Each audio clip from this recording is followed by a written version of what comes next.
গ্রামে একটা সাধু থাকত। সাধুর ভিতরে অনেকটা দৈব শক্তি ছিল। গ্রামটার পিছনে একটা মাঠ ছিল, মাঠের মাঝখানে একটা শ্মশান ঘাট ছিল। শ্মশান ঘাটের সাইডে একটা নদী ছিল। সাধুটা প্রত্যেকদিন ওই নদীতে স্নান করে শ্মশানে গিয়ে ধ্যান করত। সবসময় সাধুটা শ্মশানে থাকত, মাঝে মাঝে কোথায় যে চলে যেত, গ্রামের লোকজন সাধুকে দেখতে পেত না। মাঝে মাঝে মরা লাশ নিয়ে আসত, সাধু তার কাছে দিয়ে যেত। লাশটা সামনে রেখে রাত 12টার সময় ধ্যান করত। সাধু অনেক দৈব শক্তি অর্জন করেছে। সাধুর একটা ছোট্ট একটা ঘর ছিল। একদিন দুপুরে সাধু বসে আছে, হঠাৎ দুটো ছেলে এলো। ছেলেটা বলল, সাধু বাবা, আমি তোমার কাছে থাকব। সাধুটা বলল, তুই আমার কাছে থেকে কি করবি? ছেলেটা বলল, আমি দৈব শক্তি পেতে চাই। সাধুটা বলল, তাই? শুধু বলল, তোর এখনো বয়স হয়নি, তুই বাড়ি চলে যা, ঘর সংসার কর, মা বাবাকে দেখ, তোর ভালো হবে। ছেলেটা বলল, না সাধু বাবা, আমি দৈব শক্তি পেতে চাই। সাধু বলল, তোর নাম কি? তোর নাম কি মহল? মোহন বলল, হ্যাঁ বাবা, আমার নাম মোহন। তুই পারবি না, তুই ঘর সংসার কর, সেটাই তোর ভালো হবে। মোহনকে সেদিন পাঠিয়ে দিল। মোহনের ইচ্ছে যে যেভাবে হোক আমার দৈব শক্তি অর্জন করতে হবে। তাই মোহন মাঝে মাঝে আসত। হঠাৎ একদিন শনিবার একটা মরা লাশ নিয়ে এসেছে। মোহন দেখেছে। মোহন ভাবল, দেখি আজ সাধু বাবা এই মরা লাশকে কি করে। অনেক রাত হয়ে গিয়েছে। মোহন চুপি চুপি সাধুকে দেখছে, সাধু কি করছে। সাধু ঠিক 12টার সময় ওই লাশকে এক সাদা শাড়ি পরিয়ে শুয়ে রেখেছে। আর সাধু ওই নদীর থেকে স্নান করে এক কুণ্ডলী জল নিয়ে মরা লাশটার কাছে গেল। মরা লাশটার শরীর থেকে সব কাপড় খুলে ফেলল। কুণ্ডলী থেকে জল বের করে ওই মরা লাশটার শরীরে ঢালে আর মন্ত্র জপ করে। সাধু বাবা লাশটার পাশে বসল, বসে মন্ত্র জপ করছে। হঠাৎ দেখে সেই মরা লাশটার ভেতর থেকে একটা প্রেতাত্মা বের হল। সাধু বাবা সঙ্গে কথা বলছে।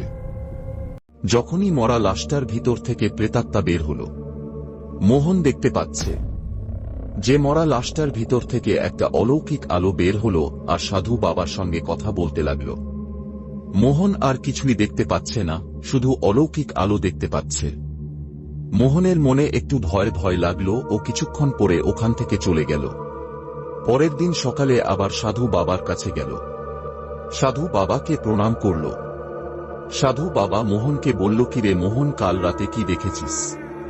মোহন বলল, বাবা তুমি কি করে জানলে যে আমি রাতে এসেছিলাম? সাধু বাবা বল, ও কিছু না। তুই কি সত্যিই দৈব শক্তি পেতে চাস? মোহন বলল, হ্যাঁ। সাধু বাবা বলল, ঠিক আছে মোহন, শনিবার রাতে আসিস, তোকে এক মন্ত্র দ্বীপ, ভয় পাবি না তো? মোহন বলল, না বাবা, ভয় পাবো না। ঠিক আছে মন, তুই এখন বাড়ি যা, শনিবারে রাতে আসিস। মোহন চলে গেল। মোহন শনিবার রাতে সাধু বাবার কাছে এলো।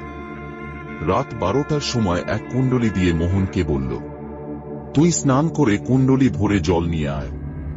অন্ধকার রাত, মোহন স্নান করতে গিয়েছে। যখন স্নান করতে নদীতে নামল, মোহন ডুব দিয়ে যখনই উঠল, মোহন দেখতে পাচ্ছে দিনের মতো সলক হয়ে গিয়েছে।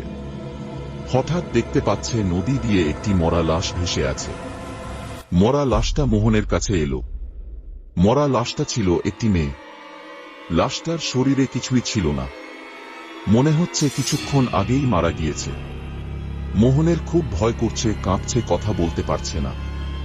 সেখানে সাধু বাবা এলো। সাধু বাবা বলল, কিরে মোহন, কি করছিস? মোহন বলল, সাধু বাবা, আমার খুব ভয় করছে, ওই একটা মরা লাশ এসেছে ভেসে। সাধু বাবা বলল, কিরে মোহন, তুই দৈব শক্তি নিবি না? মোহন বলল, হ্যাঁ। সাধু বলল, ওই লাশটাকে তোল। মোহন একটু লজ্জা পাচ্ছে। মেয়েটা ছিল উলঙ্গ, দেখতে খুব সুন্দর। সাধু বাবা বলল, লাশটাকে তোল। মোহন লাশটাকে 2 হাত দিয়ে ধরল। ধরে সাধুর কুটিয়ার কাছে নিয়ে গেল। সাধু বলল, এখানে শুয়ে রাখ। দিনের মতো লাগছে, মোহন বুঝতে পারছে না এটা রাত না দিন। সাধু বলল, তোর শরীরের পোশাক খুলে ফেল। মোহন পোশাক খুলে ওই লাশটার কাছে বসল। যখন চোখ বন্ধ করল, হঠাৎ মোহন দেখতে পেল মোহনের চারপাশে অনেক ভয়ঙ্কর ভূত প্রেতাত্মা ঘিরে আছে। মোহনকে ধরার চেষ্টা করছে। মোহন দেখতে পাচ্ছে যে মেয়েটা মারা গিয়েছে। সেই মেয়েটা উঠে মোহনের সামনে দাঁড়ালো। মোহন দেখতে পাচ্ছে ওর চারপাশে ভয়ঙ্কর ভয়ঙ্কর প্রেতাত্মা। কারোর মাথা নেই, কারোর পা নেই, কারোর চোখ নেই, ওকে ঘিরে রেখেছে। শরীরে জামা কাপড় কিছুই নেই। মনে হচ্ছে মোহনকে খেয়ে ফেলবে। হঠাৎ মোহনের চিৎকার দিয়ে চোখ খুলল। মোহন দেখল দিন 12টা বাজে। মোহনের সাথে কি হয়েছে মোহন নিজেই জানে না। সাধু বাবাকে বলল, বাবা এসব কি হয়েছে, আমি তো কিছুই বুঝতে পারছি না। সাধু বাবা বলল, এটাই অলৌকিক কাহিনী। দৈব শক্তি দিতে পেতে হলে অনেক সাধনা ধ্যান জপ করতে হয়। মোহন বলল, বাবা আমি আর দৈব শক্তি পেতে চাই না। এই কথা বলে মোহন ওখান থেকে চলে যায়।